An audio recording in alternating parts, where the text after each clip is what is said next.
प्रिया हिता जुहासे जागता धन्य माता पिता तयाचिया कुळी कन्या पुत्र होती जे सात्विक तयाचा हरिक वाटे देवा गीता भागवत करीते श्रवण गीता भागवत करीते श्रवण अखंड चिंतन विठोबाचे कुळी कन्या पुत्र होती जे सात्विक तयाचा हरिक वाटे देवा तुका म्हणे मज घडो त्यांची सेवा तुका म्हणे मज घडो त्यांची सेवा परी माझ्या दैवा पार नाही कुळी कन्या पुत्र होती जे सात्विक तयाचा हरिक वाटे देवा विठ्ठल विठ्ठल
समागति तिष्ठन् तमानंद कंदं परब्रह्मलिंगं भजे पंडुरंग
त्यांच्या कृपेदाने कथेचा विस्तार बाबाजी सद्गुरु दास तुका ज्यांचे केल्या स्मरण होय सकळ विद्येचे अधिग्रहण तेची बंधू श्रीचरण श्री गुरूंचे ते नमस्कार ओनी आता ओम नमो ज्ञानेश्वरा ओम नमो ज्ञानेश्वरा करुणा करा दयाळा तुमचा अनुग्रह लादलो पावन झालो चराचरी विठ्ठल विठ्ठल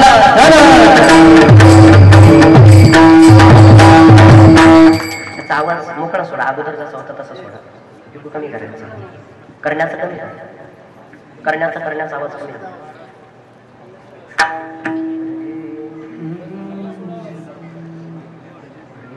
आपोलिया हिता जोहासे जागता आपोलिया हिता जोहासे जागता धन्य माता पिता तयाचिया पुढे कन्या पुत्र होती जे सात्विक तयाचा हरेक वाटे देवा प्रस्तुत प्राप्त प्रसंगी प्राप्त स्त्री संप्राप्त कृतरूपी सेवेकरता म्हणजे निरोपणा करता निवडलेला अभंग वैराग्याचे मूर्तिमंत पुतळे देवमान्य विश्वमान्य विश्वप्रिय चिन्मय स्वरूप असणारे छत्रपती शिवाजी महाराजांच्या देवगुरु जगतवंदने जगद्गुरु तुकोबाराय यांचा 4 चरणाचा सेवेकरता निवडलेला अभंग या अभंगाद्वारे जगद्गुरु तुकोबाराय आई वडिलाला धन्यता देतात पण कुणाच्या आई वडिलाला धन्यता देतात याचंच वर्णन आजच्या अभंगाद्वारे तुम्हाला आम्हाला बघायचंय विठ्ठल विठ्ठल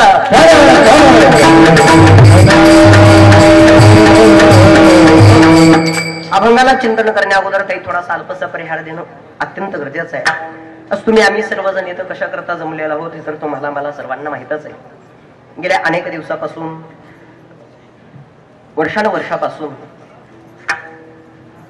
हा चालत असलेला हा मराठा समाजाचा लढा गोरगरीब समाजाला दलित समाजाला आरक्षण भेटावं याच्याकरता तुम्ही आम्ही एवढा केलेला अट्टहास आणि आजचा हा उपोषणाचा 4था दिवस आणि 4थ्या दिवसाची पवित्र अशी कीर्तनाची सेवा माझ्यासारख्या बालकाकडे माझ्यासारख्या पामराकडे माझ्यासारख्या अज्ञानाकडे आलेली आहे याच्या अगोदरही 2 कीर्तन झाले आणि हे 3रं कीर्तन आहे खरंच इथं अंतरवाली या गावामध्ये पाटलासमोर सेवा करायचं मिळतंय माझंही काहीतरी मागच्या जन्मीचं पुण्य असावं भाग्य असावं पण हे कोणाच्याही नशिबामध्ये नाही येण्यासाठी काहीतरी भाग्य असावं लागतं मागच्या जन्मीचं पुण्य असावं लागतं आपलं सर्वांचं भाग्य आहे की अंतरवाली या गावामध्ये तुम्हाला मला जन्म भेटलाय भारत देशामध्ये जन्म भेटलाय महाराष्ट्रामध्ये जन्म भेटलाय या जिल्ह्यामध्ये जन्म भेटलाय या तालुक्यामध्ये जन्म भेटलाय या पवित्र असणाऱ्या या गावामध्ये जन्म भेटलेला आहे एवढ्या दिवसापासून चालत असलेला हा लढा सकाळी जेवण करून रात्री जरी टायमाला जेवण भेटलं नाही तर माणसाला कसं तरी होतं गेल्या 4 दिवसापासून अन्न नाही पाणी नाहीये काय वाटत असं पण माझ्या समाजाला गोरगरीब समाजाला न्याय भेटावा याच्याकरता चालत असलेला हा लढा आहे याच्याकरता चालत असलेला हा लढा आहे आतापर्यंत महाराष्ट्रामध्ये फिरत असताना एवढं सुंदर कार्य आणि गरीब समाजासाठी आपल्या समाजासाठी जीवाचं रान करून लढणारा एकच व्यक्तिमत्व आहे ते म्हणजे मनोज दादा जरांगे पाटील कुणी कोणासाठी करत नाही पण माझा समाज सुखामध्ये कसा राहील माझ्या समाजाला न्याय कसा भेटल माझ्या समाजाला आरक्षण कसं भेटल याच्याकरता एवढ्या दिवसापासून तुम्ही आम्ही सर्वजण हा लढा चालू आहे आणि आज बहुसंख्येने कार्यक्रमासाठी कीर्तनासाठी सर्वच मंडळी उपस्थित आहात तरी सुद्धा तुम्हाला सर्वांना त्यावेळी तेवढे धन्यवाद कमीच आहे तर काहीतरी भगवंताचं नामचिंतन घडावं वारकरी संप्रदायाचं काहीतरी कार्य घडावं याच्याकरता चालत असलेला एवढ्या दिवसापासूनचा हा कीर्तन महोत्सव आहे याच्यामध्ये आजची 4थ्या दिवसाची कीर्तनाची सेवा माझ्या वाटेला आलेली आहे कार्यक्रमासाठी उपस्थित असणारे सर्वच वयोवृद्ध मंडळी ज्ञानवृद्ध मंडळी तपोवृद्ध मंडळी परिचित मंडळी कीर्तनासाठी उपस्थित आहात ज्यांनी सुंदर अशा प्रकारची गोड अशी चाल गायली अशा असणारे आमचे भजन सम्राट आमचे किशोर महाराज असतील त्यांनाही माझं वंदन आहे त्यांना ज्यांनी साथ केली अशा असणारे आमचे आदरणीय वंदने आमचे नाना असतील त्यांनाही माझं वंदन आहे ते सुद्धा कीर्तनासाठी उपस्थित आहे सर्वच वयोवृद्ध मंडळी ज्ञानवृद्ध मंडळी तपोवृद्ध मंडळी परिचित मंडळी कीर्तनासाठी उपस्थित आहेत आदरणीय दादा असतील त्यांनाही माझं वंदन आहे सर्वच मंडळी कार्यक्रमाला उपस्थित आहेत ज्यांच्यामुळे अवघा महाराष्ट्र मी बघितला ज्यांच्यामुळे अवघा महाराष्ट्र मला ओळखतो नाताळे जे माझे मामा लागतात मृदंग विशारद मृदंग सम्राट अंकुजी महाराज काळे असतील त्यांनाही माझं वंदन आहे आधी करून सर्वच माझ्यापेक्षा वयानं ज्ञानानं अनुभवानं सर्वात ज्येष्ठ श्रेष्ठ असणारी मंडळी कार्यक्रमाला उपस्थित आहे म्हणजे मृदुंग विशारद आमचे आदरणीय माऊली महाराज असतील त्यांनाही माझं वंदन आहे ते सुद्धा कीर्तनासाठी उपस्थित आहेत सर्वच वयवृद्ध मंडळी, ज्ञानवृद्ध मंडळी, तपवृद्ध मंडळी, परिचित मंडळी कीर्तनासाठी उपस्थित आहेत. तरी सुद्धा तुम्हाला सर्वांना द्यावेत एवढे धन्यवाद कमीच आहे. वेळात वेळ काढून जे माझ्या कीर्तनासाठी आवर्जून उपस्थित आहेत अशा असणारे आदरणीय वंदनीय जे बाबासाहेब भाऊ असतील, एकदा त्यांच्यासाठी सर्वांनी जोरदार टाळ्या वाजवा. त्यांनाही माझं वंदन आहे. ते सुद्धा कीर्तनासाठी उपस्थित आहे, त्यांनाही द्यावेत एवढे धन्यवाद कमीच आहेत. त्याचनंतर आमचे आदरणीय वंदने अशोक दादा असतील, त्यांनाही माझं वंदन आहे. ते सुद्धा कार्यक्रमासाठी उपस्थित आहेत. आणि करूनच सर्वच मंडळी, पटलावरती नितांत प्रेम करणारी मंडळी कार्यक्रमासाठी उपस्थित आहात. तरी सुद्धा तुम्हाला सर्वांना द्यावेत एवढे धन्यवाद कमीच आहेत. आदरणीय पोपुदा जे असतील त्यांनाही माझं वंदन आहे. सर्वच मंडळी कार्यक्रमाला उपस्थित असून तुम्हाला सर्वांनाच वंदन करून मी माझ्या सेवेला सुरुवात करतो. विठ्ठल विठ्ठल. सेवेकरता निवडलेला अभंग जगद्गुरु तुकोबारायांचा 4 चरणाचा आहे, सर्वांच्या परिचयाचा आहे, सर्वांच्या पाठांतरातला. या अभंगाद्वारे जगद्गुरु तुकोबाराय सांगतात, आपुलिया हिता जोहासे जगता धन्य माता पिता तयाची. आजच्या अभंगाद्वारे जगद्गुरु तुकोबारायांनी आईवडिलाला धन्यता दिलेली आहे. पण आईवडिलाला धन्यता देत असताना कोणाच्या आईवडिलाला धन्यता द्यावं त्याचंच वर्णन महाराजांनी केलेलं आहे. जो हितासाठी जागतो त्याच्या आईवडिलाला धन्यता दिलेली आहे. मग माणसाचं हित नेमकं कशामध्ये? पैशामध्ये, गाड्यामध्ये, धनामध्ये, श्रीमंतीमध्ये माणसाचं हित आहे का? मनुष्यानं जन्माला आल्यापासून मरेपर्यंत किती पैसे कमवले, किती श्रीमंती आहे, किती पैसा आहे, याच्यामध्ये माणसाचं हित आहे का? नाही म्हणे महाराज. त्याच्या धनामध्ये, त्याच्या पैशामध्ये, त्याच्या श्रीमंतीमध्ये त्याचं हित नाहीये. नेमकं हित कशामध्ये? माणसाच्या जीवनामध्ये जीवन जगत असताना माणसाचं हित कशामध्ये बघायचं जर असेल तर माझ्या अंदाजानं जो हितासाठी जागणारा मनुष्य ते जर बघायचं असेल तर लांबचा अभ्यास करायची गरजच नाही. जिवंत उदाहरण म्हणजे पाटील आहे. जिवंत उदाहरण. याला म्हणावं हितासाठी जागणं, याला म्हणावं हितासाठी जगणं, याला म्हणावं समाजासाठी लढणं. ऐका, आमच्या वाडवडिलापासूनच्या, आमच्या छत्रपती शिवाजी महाराजांपासूनच्या, आमच्या धर्मवीर संभाजीराजांपासूनची आम्हाला ही शिकवण आहे. पोटात अन्नाचा कण जरी नसेल तर पाठीचा कणा टाईट होण्याची जात म्हणजे आमची मराठ्याची आहे. आयुष्यभर लढत राहू. ऐका, तुटेल पण वागणार नाही, हे शिकवण आमच्या राजांची आहे. आणि राजांच्या परंपरेपासून तुम्ही आम्ही सर्वजण जन्माला आलेलो मंडळी आहे. यालाच हित म्हणावं. ज्या हिंदू धर्मामध्ये, ज्या स्वराज्यामध्ये, ज्या भारत देशामध्ये, ज्या महाराष्ट्रामध्ये आपल्याला जन्म भेटलाय, हे स्वराज्य कसं टिकवायचं, हा हिंदू धर्म कसा टिकवायचा, हा मराठा समाज कसा टिकवायचा, हा महाराष्ट्र कसा टिकवायचा, याच्यामध्ये तुमचं आमचं हित आहे. धन, श्रीमंती, पैसा याच्यामध्ये नाही आपलं हित बघितल्या जाणार. जगाच्या पाठीवर पैसा कमवणारे भरपूर जण आहे, श्रीमंती भरपूर आहे, पैसा भरपूर आहे, पण त्याच्या श्रीमंतीवरती, त्याच्या पैशावरती, त्याच्या धनावरती, ऐका, मनुष्यानं किती पैसे कमवले याला काही किंमत नाही. मनुष्यानं पैसे कमवलेले कुठं घातले याला काही किंमत नाही. मनुष्य किती दिवस जगला दादा याला काही किंमत नाही. मनुष्य कसा जगला याला फार मोठी किंमत आहे. ऐका, मनुष्य कसा जगला याला फार मोठी किंमत आहे. कमी जगावं पण माणसानं चांगलं जगावं. काय? माणसानं कमी जगावं पण चांगलं जगावं. आणि अजून एक ऐका, जे समाजासाठी आवश्यक असणारे जे मंडळी आहेत हे जीवनातून लवकर निघून जातात. समाजासाठी आवश्यक असणारे माणसाने जीवनामध्ये जीवन जगत असताना कसं जगलं पाहिजे? अरे जगायचं असेल तर छत्रपती शिवाजी महाराजांसारखं जगावं. माणसानं जगत असताना धर्मवीर छत्रपती संभाजीराजांसारखं, जगत असताना कोणासारखं जगावं? मनोज दादा जरांगे पाटलांसारखं जगावं. एकमेव हितासाठी जगणारा व्यक्तिमत्व. ऐका, आतापर्यंत पैसे घेऊन कुणीही मॅनेज झालं असतं, पण कधीच न होणारा मॅनेज काही नाही महाराज. आम्हाला बाकी कशाचीच गरज नाहीये. आमचा ज्याच्यावरती हक्क आहे आम्ही त्या हक्काचं आमचं आरक्षण मागतोय. आम्हाला बाकी कशाची गरज नाहीये. नकोय आम्हाला तुमचं धन नको, तुमचा पैसा नको, तुमची श्रीमंती नको. आमचं जे हक्काचं आरक्षण आहे, आमच्या हक्काचा आरक्षणाचा लढा एवढ्या दिवसापासून चालू आहे. याच्याकरता आमरण उपोषण चालू आहे. याच्याकरता बऱ्याच दिवसापासूनचा चालत असणारा हा लढा आहे. मला वाटतंय महाराज नक्कीच ज्ञानोबाराय तुकोबाराय आपला लढा हा पूर्ण करतील. जगाचा चालक मालक हा भगवंत नक्कीच आपला लढा पूर्ण करतील. बऱ्याच दिवसापासून बरेचसे जण म्हणत होते मराठा समाज कधी एकत्र येत नाही, मराठा समाज कधी एकत्र येत नाही. जे म्हणत होते ना मराठा समाज कधीच एकत्र येत नाही, त्यांना सराठी अंतरवालीमध्ये येऊन बघावं. मराठा समाज एकत्र येत नाही. सगळे एकत्र होतात. किती मोठी सभा झाली हो महाराज, एवढी मोठी सभा, एवढा मोठा नारायणगडावरती दसरा मेळावा, अजून काय पाहिजे सांगा ना. इतकं मोठं नियोजन आणि खरंच झटणारी मंडळी सर्व. एवढ्या दिवसापासूनच आपला चाललेला हा सर्वांचा संघर्ष, उगाच कोणालाही नाहीत म्हणत संघर्ष. पाटलांच्या नावाला उगाच नाही दिलं संघर्ष योद्धा. जीवनात पाठीमागे त्यांचा संघर्ष आहे म्हणूनच, संघर्ष त्यांच्या जीवनामध्ये आहे म्हणूनच संघर्ष योद्धा नाव आहे. ऐका, एवढा जीवनामध्ये संघर्ष. आणि एक ऐका, जो मनुष्य संघर्ष करतो, ज्याच्या जीवनामध्ये संघर्ष आहे, वेळ लागेल पण त्याच्या संघर्षाला फळ मात्र नक्कीच आहे. थोडासा वेळ लागेल पण त्याच्या संघर्षाला मात्र फळ नक्कीच आहे.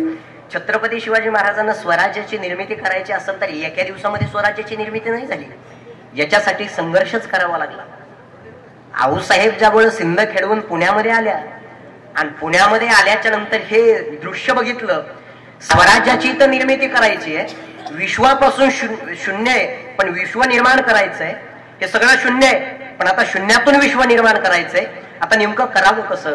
निर्मिती करायची, याच्याकरता माणसं लागतील, याच्याकरता मावळे लागतील, पण एकही जण नाही. दऱ्याखोऱ्यामध्ये, डोंगर दऱ्यामध्ये राहणारे हे आता सगळे एकत्रित करायचे. आता नेमकी आणावी कशी? सगळ्यांना एकत्र करायचंय. छत्रपती शिवाजी महाराजांना दऱ्याखोऱ्यामध्ये राहणारे, डोंगरामध्ये राहणारे सगळे मावळे एकत्रित केले. कोणामध्ये काय कलाय, कोणामध्ये काय कलाय, कोणामध्ये कशी कला, ही राजांना बघितले.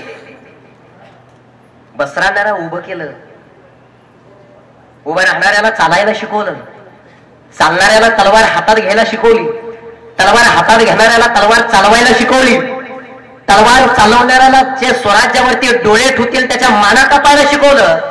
आणि या स्वराज्य स्वतःच करून कसं घ्यायचं हे आमच्या राजांना शिकवलं. आपल्या राजांची शिकवण आहे आपल्याला. शून्यातून विश्व निर्माण केलाय.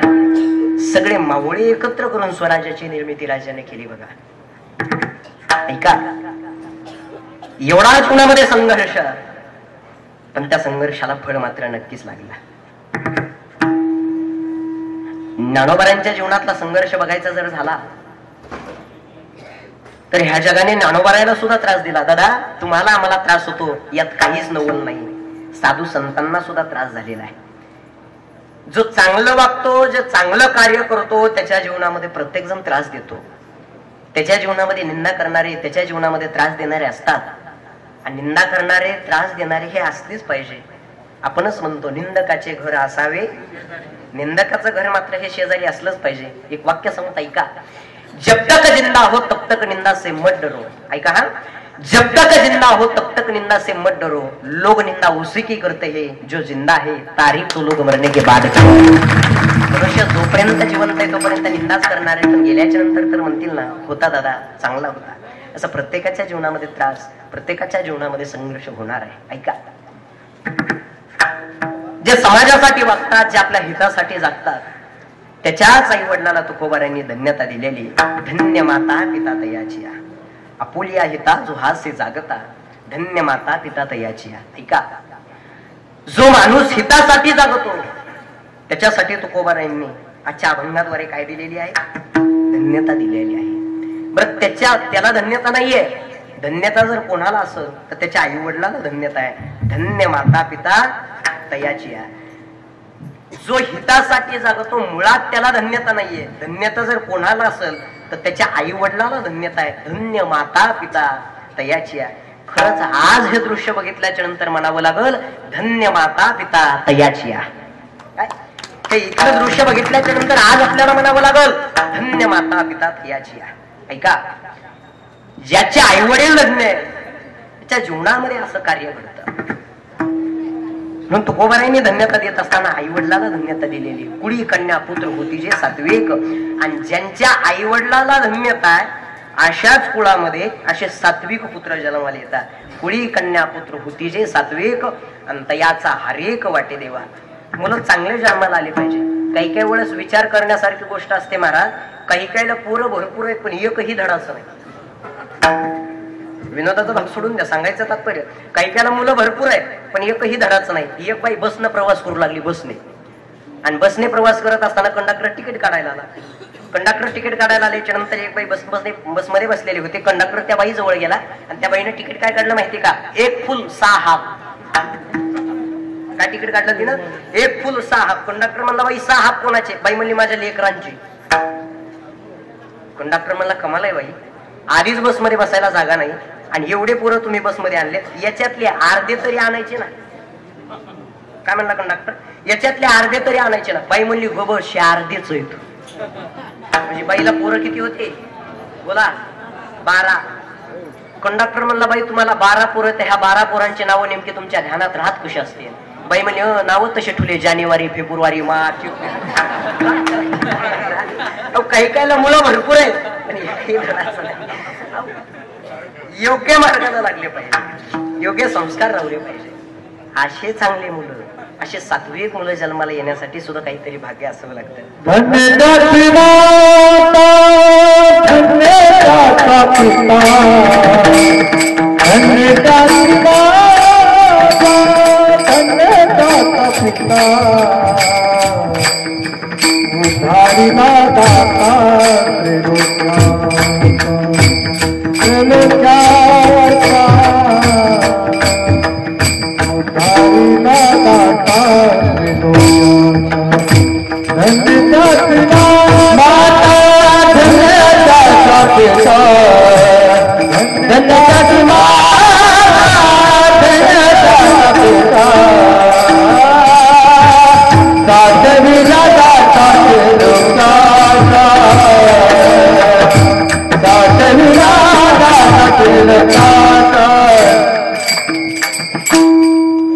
धन्य त्याची माता, धन्य त्याचा पिता, आणि 60वीला दाता त्रिलोक्याचा. ऐका, ज्याचे आईवडील धन्य, ज्याचे आईवडील पुण्यवान आहे, त्रिलोक्याचा दाता त्यानं साठवलाय. त्रिलोक कोणचे कोणचे? मृत्यूलोक, स्वर्गलोक आणि पाताळलोक. या त्रिलोक्याचा दाता साठवून ठेवलाय म्हणले. फक्त कुणी? धन्य त्याची माता, धन्य त्याचा पिता. लक्षात नाही का? आईवडील धन्यवान असले पाहिजे, आईवडील पुण्यवान असले पाहिजे. अशाच्याच पोटी 7वी मुलं जन्माला येतात महाराज. हो, धन्य माता पिता तयाची या, कुळी कन्या पुत्र होती जे 7वेक, आणि तयाचा हरेक वाटे देवा. मुलं काही कमी विचित्र नसतात महाराज, लय विचित्र असतात महाराज मुलं. हो, चुकून कधी नादाला लागत नाही. माझं नेहमी सांगणं असतंय, दारू पिणाऱ्या माणसाच्या, येड्या माणसाच्या आणि बारकाल्या पोराच्या चुकून कधी नादाला लागायचं ना. वेगवेगळे असतात महाराज काही काही जण. दारू पिणाऱ्याचे चुकून कधी नादाला लागायचं नाही. असो, विषय हा चाललेला आहे, मुद्दा हा चाललेला आहे. सांगायचं तात्पर्य मान्य महाराज, आपण हितासाठी जो जगतो त्याचं वर्णन केलेलं आहे. पण कोण कोण हितासाठी जगलं आणि कशा कशासाठी जगलं, कशाचं हित कशामध्ये कोणी बघितलं, आम्हाला सांगा. ऐका, उदाहरण जर घ्यायचं असेल तर साधू संतांपासून घेऊ. ज्या वारकरी संप्रदायाच्या तुम्ही आम्ही पायक झालेलो आहोत, ज्या वारकरी संप्रदायामध्ये तुम्ही आम्ही आलेलो आहोत, हा वारकरी संप्रदाय आपलासा करून देण्यासाठी, ज्या वारकरी संप्रदायामध्ये तुम्ही आम्ही सर्वजण आलो, काय हित आहे हे साधू संतांना विचारावं. काय केलं ज्ञानोबारायांनी, काय केलं जगद्गुरु तुकोबारायांनी, काय केलं शांतीब्रह्म एकनाथ महाराजांनी, आणि काय केलं नामदेव महाराजांनी. ज्या नामदेव महाराजांचा एवढा अधिकार, ज्या नामदेव महाराजांच्या हातानं देवानं निवेद खावा, फिरविले देऊळ जगा माझी ख्याती, नाम देवा हाती. नामदेव महाराजांच्या हातानं देवानं निवेद खावा, विचार करण्यासारखी गोष्ट आहे बरं.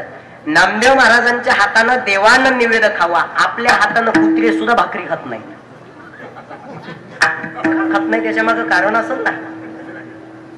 नामदेव महाराज जगाच्या चालक मालकाला, भगवंताला प्रेमानं देत होते. आपल्याकडे तेवढं प्रेम आहे का? एका हातात भाकर असते, एका हातात अशी मागणं फुलेली काठी असते. कुत्र बघितलं की कुत्र्याला बोलवायचं, यू यू चा. कुत्र्या जवळ आलं की कुत्र्याचा घास मागं करायचा आणि काठीचा ठोका टाकायचा. मला सांगा कसं जवळ येतो? काही जरी करायचं असेल तर याच्याकरता प्रेम असावं लागतं. तो जगाचा चालक मालक भगवंत जरी आपलासा करावा लागत असेल ना, याच्याकरता हे प्रेम असावं लागतं.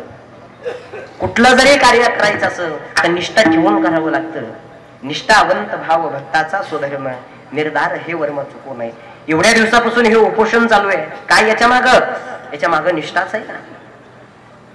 प्रत्येकाचे याच्या मागं निष्ठा, आणि निष्ठेशिवाय काही नाही महाराज. निष्ठावंत भाव भक्ताचा स्वधर्म, निर्धार हे वर्म चुकू नये. निष्काम निश्चळ विठ्ठले विश्वास आणि पाहू नये वास अनेकाचे. तो जगाचा चालक मालक भगवंत जरी आपलासा करून घ्यायचा असेल तर याच्याकरता भाव निष्ठा आणि प्रेम असावं लागतं. उदाहरण सांगतो, एक आंधळा मनुष्य होता दादा, रोज देवळामध्ये जायचा आणि देवाचं दर्शन करायचा. मनुष्य आंधळा होता, देवळात जायचा आणि रोज देवाचं दर्शन करायचा. ज्याला दिसत होतं त्यानं त्या आंधळ्याला प्रश्न विचारला, अरे बाबा आजपर्यंत तू कधी देवळातला देव बघितला का? त्यानं सांगितलं, दादा मला दोन्ही डोळ्यांना दिसत नाही, मी आजपर्यंत कधी देवळातला देव बघितला नाही. मग त्याला प्रश्न विचारला, आजपर्यंत तू कधी देवळातला देव बघितला नाही पण रोज देवळामध्ये जातो, मग देवळामध्ये जाण्याचं कारण काय? आंधळ्या मनुष्यानं दिलेलं उत्तर एवढं गोड होतं. तो आंधळा मनुष्य काय म्हणला माहितीये का? दादा मी देवाला बघावं याच्याकरता मी देवळात कधीच जात नाही. उत्तर ऐका हा, मी देवाला बघावं याच्याकरता मी देवळात कधीच जात नाही, त्या देवानं मला बघावं याच्याकरता मी देवळात जातो. एवढा भाव, एवढी निष्ठा आणि एवढं जर प्रेम असेल तर जगाचा चालक मालक भगवंत आपलासा झाला म्हणून समजा. त्या देवाला, त्या जगाच्या चालक मालकाला, त्या भगवंताला जर काय लागत असेल म्हणे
विठोबाची.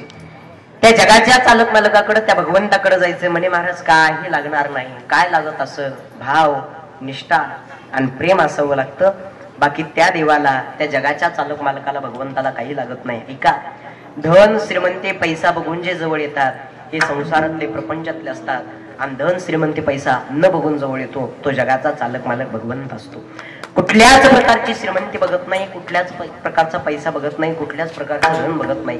संसार करत असताना, प्रपंच करत असताना सगळे काका मामा दादा म्हणणार आहे, पण एकदा आपल्या जवळचं सर्व काही संपू द्या, कुणी कुणाचं नाही. मग महाराज सांगतात, बहीण कुणाची, भाऊ कुणाचा, कोण कुणाचे सखे सोयरे.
खाली बसा, बसा खाली बसा, खाली बसा. हा, कल्पना करू नका, शांतता ठेवा. आत्ताच आपल्या कीर्तनामध्ये ज्यांचं आगमन झालं असे असणारे आदरणीय वंदनीय, खरंच या मराठा समाजासाठी खूप मोठं ज्यांचं योगदान आहे अशा असणारे आदरणीय नाधस, एकदा त्यांच्यासाठी सर्वांनी त्यांचा कार्यक्रमाचा वेळात वेळ काढून माझ्या बालकाच्या कीर्तनासाठी मनाचा मोठेपणा करून उपस्थित आहेत. त्यांनाही माझं वंदन आहे. त्यांनी माझं कीर्तन ऐकावं, त्यांनी माझ्या कीर्तनामध्ये येऊन बसावं तेवढा पात्रतेचा मी सुद्धा नाहीये, पण मनाचा मोठेपणा करून कीर्तनात उपस्थित आहेत. मी काही का दुसऱ्याला मोठं म्हणण्यासाठी स्वतःचं मन अगोदर फार मोठं असावं लागतं. म्हणजे स्वतःचा मनाचा मोठेपणा करून अण्णा कीर्तनाला उपस्थित आहेत, त्यांनाही माझं वंदन आहे. सांगत होतो, जीवनात जीवन जगत असताना सगळे जे आहेत हे सगळे पैशासाठी आहे. महाराज सांगतात, भाई रे सब पैसे के भाई. आणि त्याच नंतर दुसरे जे वेळात वेळ काढून कीर्तनासाठी उपस्थित आहेत अशा असणारे आदरणीय वंदनीय नारायणगडाचे विश्वस्त आमचे आदरणीय दिलीप अण्णा मोहिते पाटील, एकदा त्यांच्यासाठी सर्वांनी त्यांनाही वंदन आहे. ते सुद्धा कीर्तनासाठी उपस्थित आहेत. सर्वच मंडळी कार्यक्रमाला उपस्थित आहेत. सगळे जे आहेत हे सगळे पैशासाठी आहेत. भाई रे सब पैसे के भाई, दिल का साथी नाही रे कोणी. ऐका, हे जग, हे सृष्टी, हे विश्व जर कशामुळे चालत असेल तर हे पैशामुळे चालतं म्हणे. देवाचा लक्ष्मीचा दोघांचा संवाद सुरू झाल्याच्या नंतर लक्ष्मी देवाला सांगू लागली, हे जग कोणामुळे चालत असेल तर माझ्यामुळे चालतं. का सगळेच कोणामागे जात असतील तर माझ्या मागे चालतात, लक्ष्मीच्या मागे चालतात. देवांना हात जोडले, देव सांगतात, लक्ष्मी तोंडाना म्हणून काहीच उपयोग नाही, हे मला सिद्ध करून दाखवावं लागेल. ठीक आहे म्हणे, वेळ आल्याच्या नंतर मी नक्की सिद्ध करून दाखवेन. गावामधनं प्रेत यात्रा जाऊ लागली आणि त्या प्रेत यात्रेमध्ये लक्ष्मीने पैशाचा पाऊस पाडायला सुरुवात केली. आता प्रेत यात्रेमध्ये लक्ष्मीने पैशाचा पाऊस पाडायला सुरुवात केल्याच्या नंतर प्रेत यात्रेमधल्या लोकांना प्रेत खाली ठुलं आणि सगळेजण पैसे गोळा करू लागले. प्रेत यात्रेमधले लोक काय करू लागले, सगळेजण पैसे गोळा करू लागले. जाऊ द्या, त्या प्रेत यात्रेचं जाऊ द्या, उदाहरणार्थ आपल्या कीर्तनातच पैशाचा पाऊस पडलाच. तुम्ही कीर्तन ऐका राहतान का, तुम्ही राहतान का नाही हे तुमचा पुढचा प्रश्न आहे. मी करीनच का नाही सगळे पैशाच्या मागे पडतात, सगळे पैशाच्या मागे पडतात. लक्ष्मी पळत देवाकडे जाते आणि देवाला हात जोडते आणि सांगते देवाला, देवा बघा, या जगात सगळ्यात श्रेष्ठ जर कोण असेल तर मी आहे. का हे जग कोणा मागे चालत असेल तर माझ्या मागे चालतं. कारण ज्या प्रेत यात्रेमध्ये मी पैशाचा पाऊस पाडला ना, त्या प्रेत यात्रेमधले लोक सगळे माझ्याकडे आले. देवाला हात जोडले आणि देव सांगतात, लक्ष्मी तुझं अगदी बरोबर आहे, पण एक वाक्य लक्षात ठेव, ज्या प्रेत यात्रेमध्ये तू पैशाचा पाऊस पाडलास त्या प्रेत यात्रेमधलेच लोक तुझ्याकडे आले. काय, ज्या प्रेत यात्रेमध्ये तू पैशाचा पाऊस पाडलास ना, त्या प्रेत यात्रेमधलेच लोक तुझ्याकडे आले. ते प्रेत अजून तुला बघून काही उठलेलं नाही. लक्ष्मी सांगते, देवा ते उठणच कसं, त्याच्यात रामच राहिलेला. मग भगवंत सांगतात, लक्ष्मी जर प्रश्नाचं उत्तर कळालं असेल तर मी शांत बसू का. काय, प्रश्नाचं जर उत्तर कळालं असेल तर मी शांत बसू का. लक्ष्मीने सांगितलं, देवा असं कोड्यातनं बोलू नका, मला स्पष्ट सांगा. भगवंताने सांगितलं, ऐक लक्ष्मी, जोपर्यंत शरीरामध्ये मी आहे तोपर्यंत तुला किंमत आहे, आणि एकदा जर का मी शरीरामधून निघून गेलो ना तर तुला कवडीची सुद्धा किंमत नाही. अर्थातच धनाला, पैशाला, श्रीमंतीला किंमत कशामुळे आहे, जोपर्यंत आपल्या शरीरामध्ये राम आहे, जोपर्यंत तो जगाचा चालक मालक भगवंत आहे. एकदा शरीरामधला राम निघून गेला की तुमच्या धनालाही किंमत नाही, तुमच्या पैशालाही किंमत नाही, आणि तुमच्या श्रीमंतीलाही किंमत नाही. जीवनामध्ये जीवन जगत असताना सगळे जण पैशाच्या मागे पडतात. काय, सगळेजण पैशाच्या मागे पडतात. जन्माला आल्यापासून मरेपर्यंत सारखं धन धन धन धन धन धन करत राहतात. शेवटी मेल्याच्या नंतर बॅनरवर नाव द्यावं लागतं निधन. कारण जन्माला आल्यापासून मरेपर्यंत सारखं धन धन करत राहतात.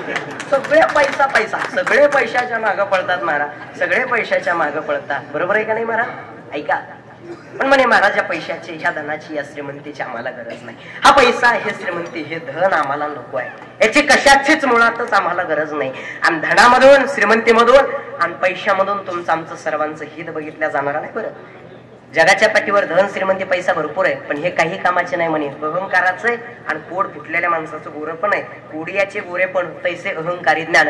महापूर आल्याच्या नंतर सगळं निघून जातं म्हणे. महापुरे झाडे जाती आणि तेथे लवाळे वाचते. कशामुळं? नम्र झाला होता आणि तिने कोंडलेले आनंदा. लवळ्याकडे नम्रत असते. माणसाकडे ज्ञान असू द्या, धन असू द्या, श्रीमंती असू द्या, पैसा असू द्या, पण त्याच्याकडे नम्रत असणं गरजेचे आहे. रावणाच्या श्रीमंतीचा, रावणाच्या संसाराचा, रावणाच्या प्रपंचाचा जर विचार करायचा जर झाला, रावण काही कमी ज्ञानी नव्हता. त्याचा संसार, त्याचा प्रपंच, 1,00,000 पोरं, 1,25,000 नातू आणि 80,000 आपल्याला एक भेटाला. त्याला 80,000 होत्या. एवढी श्रीमंती त्याच्याकडे. धनाचा विचार करायचा जर झाला तर आपण घरात सोनत होतो, त्याची लंका सोन्याची होती. एवढा श्रीमंत. ज्ञानाचा विचार करायचा जर झाला तर एका वेदाचे 4 खंड पाडणारा रावण आहे. गजांतकम पुरांतकम मणिनिना मणिभूषण. एवढा विद्वान रावण. पण ज्यावेळेस रावण गेला त्यावेळेस एक कवडी सुद्धा सोबत घेऊन गेला नाही. शेवटी तुकोबारायलाच म्हणावं लागलं, तुका म्हणे ज्याची संपदा एवढी आणि सांगा ती कवडी गेली नाही. एवढी श्रीमंती, एवढी संपत्ती असूनही एक कवडी आपल्या सोबत गेली नाही. म्हणजे तुमच्या आमच्या सोबत काय जाणार आहे? एक ऐका, कर्म जे आहे ना महाराज, कर्म कोणालाच चुकत नाही. अजूनही बघा, कर्म कोणाला चुकणार नाही. पापाचा घडा भरला तर तो फेडावाच लागणार आहे. कर्म मुळातच कोणाला चुकणार नाही. कर्म जे आहे ना ते मुळातच कोणाला चुकणार नाही. कर्म जगाच्या बापाला चुकलं नाही. तुम्हाला मला काय कर्म चुकणार आहे? कर्मे राम वनवासा गेला. दादा, कर्मानं रामाला सुद्धा वनवासाला जावं लागलं. तुम्ही आम्ही तर माणसं आहोत. भारताचा सम्राट होता धृतराष्ट्र. कोण? भारताचा सम्राट होता. काय श्रीमंती होती त्याच्याकडं, किती श्रीमंती त्याच्याकडं. भारताचा सम्राट होता, पण त्याला सुद्धा त्रास दिला. कोणी माहितीये का? 5 पांडवांमधून सगळ्यात ताकदवर पांडव कोण? भीम. ताकद जास्त आणि काम काही नाही. त्याला त्रास द्यायचा नाद जास्त होता. कारण मी विनोदानं बोलत असतो, जे तब्येतीत जास्त ते बुद्धीत कमी. कारण ज्या भैमुंगाला पाला जास्त त्याला शेंगाच्या मायचा पता नसतो. बघा, एवढं काम काही नव्हतं, त्याला त्रास द्यायचा नाद जास्त. तो काहीच करायचं. भीम धृतराष्ट्र जेवायला बसला की भीम गादा घेऊन यायचा आणि सांगायचं, आंधळ्या तू कितीही काय कर, शेवट तुला आमच्या तुकड्यावरच राहावं लागणार. पण एक गोष्ट लक्षात ठेव, कुत्र्याला जशी 1 अर्धी खाऊ घालतो तशा तुला 2-3 खाऊ घातल्या म्हणजे आमचं काही जाणार नाही. पण हे काही तुझे अन्न खातो ना ते तुझ्या मुलाच्या रक्तापासून बनलेले. खायचे का बघ? मला सांगा, एवढा ऐकल्याच्या नंतर कोणाला खाऊ वाटेल का? राग यायचा धृतराष्ट्राला. ते जंगलामध्ये जायचा. आपोआप त्या जंगलाला आग लागली. आगीतून वाचवायचा प्रयत्न करायचा, परत आगीतच जाऊन पडायचा. त्या आगीतून वाचवायचा प्रयत्न करायचा, परत आगीतच जाऊन पडायचा. भारताचा सम्राट होता, एवढी श्रीमंती त्याच्याकडं, पण शेवटी आगीचे चटके खाऊन, आगीचे चटके खाऊन मृत्यू पावला. कर्म बघा, हे कर्म कोणाला चुकणार नाही. भारताचा सम्राट असू द्या, श्रीमंती असू द्या, धन असू द्या, मी तर म्हणेल एक वेळेस तो जगाचा चालक मालक भगवंत तुम्हाला मला माफ करल. पण मनुष्यानं केलेलं कर्म, हे मनुष्याचं कर्म मनुष्याला कधीच माफ करणार नाही. याच्याकरता माणसानं कर्म करत असताना मात्र कर्म हे चांगलं करावं. हे प्रमाण देणार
माणसानं कर्म करत असताना मात्र कर्म हे ना चांगलं करावं.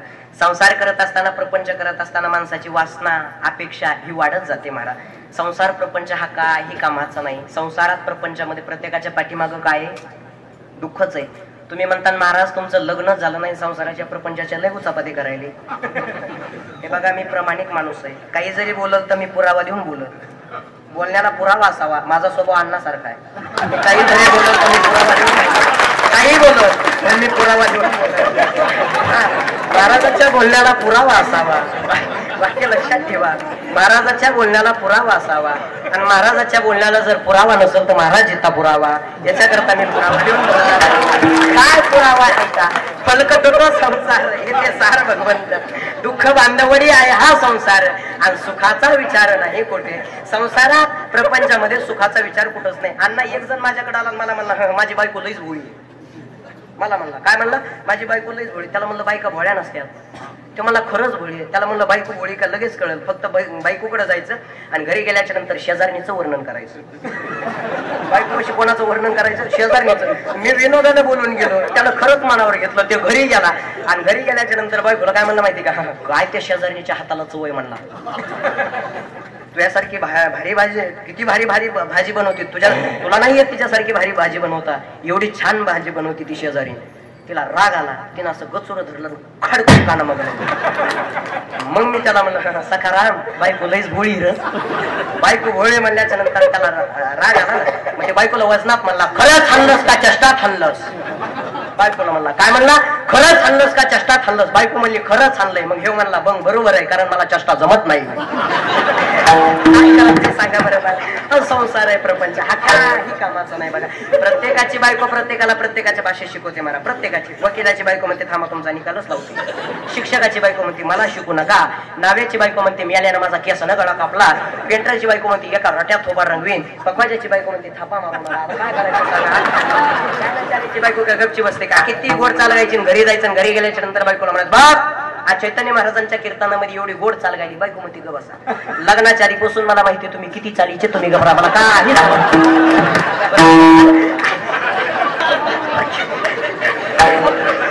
काय करायचे सांग. कीर्तन करायची बायको का गपची बसते का? कीर्तन करायची बायको सुद्धा गपची बसत नाही. पण मला त्याचा अनुभव नाही म्हणून मी अजून काहीच सांगत नाही. संसार आहे प्रपंच. दोघं जण नवरा बायको गाडीवर चालली. गाडीवर रस्त्याच्या कडेला बैल सजवलेले. बैल कोण्या सणाला सजवता? पोळ्याला. बायकोनं नवऱ्याला प्रश्न विचारला होय व आज लयच बैल सजवले, आज कशाचा सण आहे? नवऱ्यानं सांगितलं आज बैलाचा सण आहे. म्हणला पोळा आहे. बायकोच्या काय मनात विचार आला की बायको काय म्हणली माहिती का, बैलाचा जसा सण असतो तसा म्हशीचा एखादा नसतो का? आता नवऱ्यानं गपची बसायचं ना. नवरा काय म्हणला माहिती का, झाली की आता संक्रांत. संक्रांत ऐकली बायकोला रागच आला. त्यानं माझा अपमान केलाय ना तर ह्याचा अपमान मी केल्याशिवाय राहणार नाही. थोडेसे पुढे गेले. रस्त्याच्या कडीला गाडी उचलत होते. तेवढ्यात बायको नवऱ्याला कशी करते, तुमचे पाहुणे.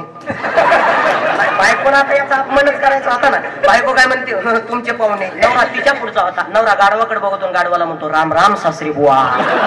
काय करायचं? प्रत्येकाच्या संसाराची, प्रत्येकाच्या प्रपंचाची ही अवस्था आहे. हा संसार हा प्रपंच काही कामाचा नाही. ऐका उदाहरण सांगतो. माणसाची अपेक्षा माणसाची वासना वाढत चालते. एवढं उदाहरण सांगणार आहे. शेवेला पूर्णविराम देणार आहे. माणसाची अपेक्षा माणसाची वासना जी आहे ना ती वाढत चालते. मारा एक गाडी घेतली की 2 घ्यावे वाटतात, 2 घेतले की 3 घ्यावे वाटतात, 3 घेतले की 4 घ्यावे वाटतात. एक कीर्तन झालं की असं वाटतं 2 व्हावे, 2 झाले की 3 व्हावे, 3 झाले की 4 व्हावे. अशी माणसाची वासना माणसाची अपेक्षा वाढत जाते. उदाहरण एका विहिरीवरती आकाशवाणी झाली. विहिरीने सांगितलं तिथं या विहिरीमध्ये कोणी पशु पक्षी उडी मारल तर स्त्री पुरुष होऊन वरती आहे, आणि या विहिरीमध्ये कोणी स्त्री पुरुष उडी मारल तर पशु आणि पक्षी होऊन वरती आहे. विहिरीवरती आकाशवाणी झाली आणि त्या विहिरीच्या काठावरती एक माकड आणि एक माकडीण असे 2 जण बसलेले होते. माकड माकडीने सांगू लागलं जर तू उडी मारली तर माकडीनेची स्त्री होशील आणि मी उडी हाणली तर माकडाचा पुरुष होईल. माकडीने सांगू लागली आकाशवाणी जर खरी असेल तर उडी आणायला काही अडचण नाही. माकड म्हणला आकाशवाणी खरी आहे. पहिल्यांदा माकडानं उडी हाणली, माकडाचा पुरुष झाला आणि काठावरती आला. परत माकडीने उडी हाणली, माकडीची स्त्री झाली आणि परत वरती आली. पण त्याच्या मनात काय विचार आला की ते मला एकदा उडी हाणली तर एवढा सुंदर दिसायलो, अजून एकदा हाणल्याच्या नंतर किती सुंदर दिसत. त्यानं परत उडी हाणली. आता परत माणसाचा कोण झाला? माकड झाला. माकड झालं, काठावर आलं बसलं ख्याक्या ख्याक्या करे. तिकडून राजा आला, सुंदर मुलगी दिसली, हात धरला आणि निघून. मला सांगा बायको कोणाची? मला की माकडाची? मी कशाला म्हणतो? बायको कोणाची? नेली कुणी? माकड फक्त. हा शक्यतो फक्त आता माकडांनी झालंय. हे पोरी झाल्यात कमी म्हणून पोरीला आलाय डिमांड आणि पोरीच्या मम्मीला आलाय भाव. तेवढा कांद्याला आणि कापसाला सुद्धा तेवढा भाव नाही, तेवढा त्यांना भाव आहे महाराज. हो एखाद्यानं सहज जरी बोलाय फोन लावला का, हॅलो हा आमची मुलगी कोणालाही द्यायची ना, ती त्यांची स्टँडर्ड भाषा आणते, शुद्ध कुठं बोला याची अक्कल नाही. एक जण हरिपाठ शुद्ध म्हणू लागला, सर्व घंटी राम. कुठे शुद्ध बोला हे माणसाला कळलं पाहिजे. लय जमाना बदलला महाराज, लय दुनिया स्टँडर्ड झाली महाराज. एक पोरगी माझ्याकडे आली, मला म्हणली महाराज मला लग्न करायचंय, नवरा कसा करावा. मी म्हणलं बाई तुला कसा करायचा आहे. ती म्हणजे मला असा कोटीनं कमवणारा करायचा आहे, कोटीनं. मी म्हणलं जर तुला कोटीनं कमवणारा नाही मिळाला तर तू काय करशील. ती काय म्हणली माहिती का, 50-50 लाखाचे 2 करीन, कोटीचीच बराबरी. काय करायचे सांगा बरोबर. सांगत होतो माणसाची अपेक्षा, माणसाची वासना ही वाढत जाते. याच्याकरता जीवनामध्ये संसार करत असताना, प्रपंच करत असताना वासना अपेक्षा जीवनामध्ये नसली पाहिजे. झालंय माझं जास्त वेळ काय मी तुमचा घेणार नाही, लक्ष देऊ नाही का. एवढ्या दिवसापासूनच आपला चालत असलेला हा लढा आहे, याला नुकतंच फळ भेटणार आहे. मी अगोदरच सांगितलं होतं, संघर्षाला थोडा उशीर लागतो पण त्याचं फळ मात्र प्रत्येकाला भेटत असतं. आपल्या प्रत्येकाच्या जीवनामध्ये संघर्ष आहे. गेल्या अनेक दिवसापासून माझ्या समाजाला आरक्षण कसं भेटेल याच्याकरता एवढ्या दिवसापासून पाटलांचा हा चालत असलेला हा अट्टहास आहे, पाटलांचा हा चालत असलेला हा लढा आहे. एवढ्या दिवसापासून हा लढा चालू आहे. मी अगोदरच सांगितलं महाराज, प्रत्येक जण संसारामध्ये, प्रपंचामध्ये, पण स्वतःचा संसार, स्वतःचा प्रपंच न बघता माझ्या समाजामध्ये मानवर करून या समाजाला जगता कसं येईल याच्याकरता चालत असलेला हा लढा, याच्याकरता हा चालत असलेला लढा. आता जगाच्या पाठीवर विचार करायचा जर झाला तर पैशावरती जग चालतं महाराज, पैशावरती जग चालतं. मी तर म्हणेल नाद करत असताना सगळ्यांचा नाद करावा, पण मराठ्यांचा नाद कधीच नाही करायचा. आता म्हणावं लागल एक मराठा कोटी मराठा. आता लाख मराठा नाही, आता कोटी मराठा. अगोदर वाटत होतं लाख मराठा, लाख मराठा, लाख मराठा. पण एवढी मोठी सभा झाल्याच्या नंतर, नारायणगडावरचा एवढा मोठा दसरा मेळावा बघितल्याच्या नंतर आता तिथून पुढे आपल्याला म्हणावं लागणार आहे एक मराठा कोटी मराठा. प्रत्येक जण म्हणत होता समाज एकत्र येत नाही, समाज एकत्र येत नाही. समाज एकत्र आल्याच्या नंतर मग कळतं ऐका. आणि आता आपल्याला सगळ्यांना एकत्र करून हा लढा करायचा आहे. हे एकट्याचं काम नाही, नव्हे हा एकल्याचा खेळ म्हणून हे मेळ जमविला. प्रत्येकानं एकत्र यायचं आहे आणि प्रत्येकानं हा लढा आपला पूर्णतेला न्यायचा आहे. पाटलानं एवढा अट्टहास केलेला मान्य आहे, पण आता पाटलांच्या मागं मागं सुद्धा आपल्याला चालावं लागणार आहे. पाटील करतायत म्हणून जमणार नाही, पाटील तर करतच आहेत, पण आता पाटलांच्या मागं आपल्याला ठामपणे, खंबीरपणे उभा राहावा लागणार आहे. इथं आल्याच्या नंतर स्वाभिमान वाटतो, अभिमान वाटतो की खरंच आपण सर्वजण पाटलांच्या मागं खंबीरपणे उभे राहिलं पाहिजे. असणं हे गरजेचं आहे. भारत देशामध्ये आपल्याला जन्म भेटलाय दादा, महाराष्ट्रामध्ये जन्म भेटलाय. आमच्या छत्रपती शिवाजी महाराजांची शिकवण आहे, आमच्या धर्मवीर संभाजी राजेंची शिकवण आहे. जीवनामध्ये जीवन जगत असताना कसं जगायचंय, कसं वागायचंय, कसं जगलं पाहिजे, कसं वागलं पाहिजे, या समाजामध्ये कसं वागलं पाहिजे, कसं वावरलं पाहिजे. ऐका, समाज असा आहे जो आपल्यासोबत चांगला वागल त्याला आपण चांगलेच आहे. काय, जो आपल्यासोबत चांगला वागल त्याला आपण चांगलेच आहे, जो आपल्यासोबत वाकडा वागल त्याला आपण सुद्धा वाकडेच आहेत. आपल्या राजांची शिकवण आहे आपल्याला, आपल्या राजांची शिकवण आहे आपल्याला. जो आपल्या वाटेवरती आला नाही त्याच्या वाटेला कधी जायचं नाही. वाक्य लक्षात ठेवा, जो आपल्या वाटेला कधी आला नाही त्याच्या वाटेला आपण कधी जायचं नाही, आणि जो आपल्या वाटेला आला त्याच्या वाटेवरती जाऊन त्याची वाट लावल्याशिवाय परत यायचं नाही. ही आपल्या राजांची शिकवण आहे आणि त्यांचे अन्वयी आहोत आपण सर्वजण. एवढ्या दिवसापासून आपला सर्वांचा चालत असलेला हा लढा आहे. हा लढा नक्कीच पूर्णतेला जाणार आहे. ज्ञानोबारायांचे, तुकोबारायांचे, भगवंताचे, साधू संतांचे प्रत्येकाचे उपकार तुमच्या आमच्या पाठीवरती आहेत. करत राहा. जीवनामध्ये जीवन जगत असताना अहंकारानं सांगणार नाही, वस्तुस्थिती म्हणून सांगतोय. बाबा आणि अण्णा, असं खरंच भाग्य आहे की याच्या अगोदरही माझे 2 कीर्तन झाले आणि हे 3रं कीर्तन आहे इथं पाटलांच्या समोर. मलाही इथं सेवा करण्याचा योग मिळालाय. मागच्या जन्मीचं माझं काहीतरी पुण्य असेल, भगवंताचा कृपाशीर्वाद माझ्या पाठीशी असेल, याच्याकरता मी येत आहे, याच्याकरता मी येत आहे. तर बरेच जण म्हणतात बोलत असताना, तर या वयात मी कीर्तन करतो. मला सुद्धा बरेचसे जण म्हणतात महाराज या वयात, कारण मी दिसायला बारीक आहे ना, आणि मी दिसायला बारीक असल्यामुळे मला सुद्धा, आणि मी सुद्धा महाराज कधीच भेट नाही. खऱ्याला खरंच बोलत असतो मी, कधीच भेट नाही, अजिबात नाही. खऱ्याला खरंच बोलत असतो मी, कधीच भेटणार नाही. कुणी म्हणतील महाराज एवढं वय नाही तुमचं, एवढं नाही बोलावं, हे बोलणं चुकीचं आहे, ते बोलणं चुकीचं आहे. पाटलांसमोर बोलतोय, मी बी एक पाटलाचं पिल्लूच आहे, मी कोणालाच घेत नाही. खरं असेल तर मी बोलणार म्हणजे बोलणार. काय करायचं मला? मी अगोदरच सांगितलं होतं, मनुष्य किती दिवस जगला याला काही किंमत नाही, मनुष्य कसा जगला म्हणून याला फार मोठी किंमत आहे. मनुष्य कसा जगला ना त्याला फार मोठी किंमत आहे. त्याकरता जीवनामध्ये जीवन जगत असताना जगायचंय मरायचंय या मातीसाठी, जगायचंय मरायचंय या समाजासाठी एकमेव ध्यास मनामध्ये ठेवला पाहिजे आणि जीवन जगलं पाहिजे. आपुल्या हिता जो हासे जागता धन्य माता पिता तयाची या कुळी कन्या पुत्र होती जे सात्विक तयाचा हरिक वाटे दिवा. गीता भागवत करीती श्रवण, अशांच्याच घरामध्ये गीता आणि भागवत श्रवण केल्या जाते. गीता भागवत करीती श्रवण अखंड चिंतन विठोबाचे आणि अशांच्या घरामध्ये सेवा मला मिळावी. तुका मुनी मज घडो त्यांची सेवा आणि परी माझ्या दैवा पार नाही. अभंगाचा अर्थ भावार्थ माझ्या बुद्धीला जसा झेपल तसा मी तुमच्यासमोर मांडलेला आहे. एखादा शब्द काही जर चुकला हुकला असेल तर मलाच अंत करून मला माफ करा. झालंय माझं कीर्तन, जास्त वेळ काय मी तुमचा घेणार नाही. आता मी बसणार आहे आणि आता अण्णा बोलणार आहे. लाभ घ्यावा. झालंय माझं कीर्तन. अभंगाचा अर्थ भावार्थ माझ्या बुद्धीला जसा झेपल तसा मी तुमच्यासमोर मांडलेला आहे. एखादा शब्द काही जर चुकला उकला असेल तर मला अंतकरण करून मला माफ करा. जे योग्य आहे ते घरी घेऊन जा आणि जे चुकलं उकलं असेल ते माझी मला परत देऊन टाका. झालेली सेवा ज्ञानोबरांच्या चरणी, गुरुवरांच्या चरणी, भगवंताच्या चरणी सेवा समर्पित करून इथेच मी माझ्या सेवेला पूर्णविराम देतो. एकदा सर्वांनी हाताने टाळी आणि मुखाने भजन करायचे. विठोबार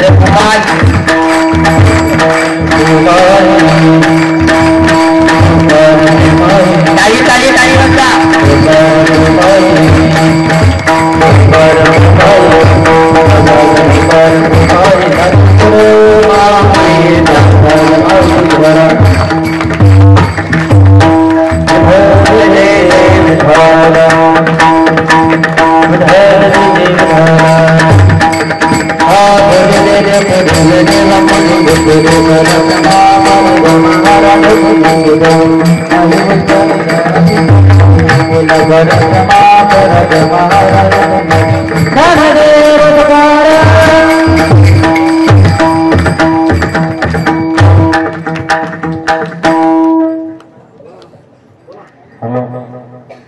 हरिभक्तपरायण मनोज दादा यांच्या गरजवंत मराठ्यांच्या लढ्याच्या निमित्ताने चालू असलेला हा